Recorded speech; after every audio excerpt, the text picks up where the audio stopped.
How you doing? I'm Arnie Fisher, candidate for sheriff here in Greenwood County. Here at the Index Journal, I've been asked a few questions about the situation that happened at the sheriff's office in the detention center. Um, when I'm acting sheriff, I will ensure that all the correction officers are trained in the proper way and we're following all procedures. I don't want to make a statement to say that things weren't done in the correct way because there's still a lot of questions to be answered. Um, well, as I read the article, it seemed that a lot of the questions were there a nurse there at the time, and were those procedures followed? Well, it doesn't say in the report as of yet a definitive answer to that, so I couldn't speculate on that. But one of the things I do want to do as acting sheriff is actually have a night nurse there at the facility. I think a situation like that, if you make sure that you have some medical personnel there, a situation like this can be steered in a different direction, and maybe not as the situation might have been altered in some way. We still have to keep in mind that a life was lost, even though charges haven't been filed with anyone, and we have to pray for that family who lost that life.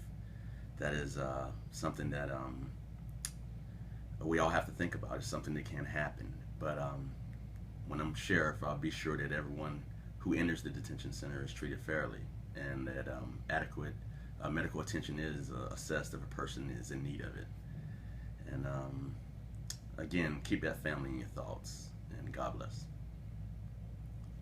Yes, I'd just like to offer my condolence and prayers to the Cowan family after the death of a family member at the detention center in Greenwood. After seeing the information published in the Index Journal, just those issues would be concern of mine if I was elected as sheriff. Not saying that they did not handle things properly.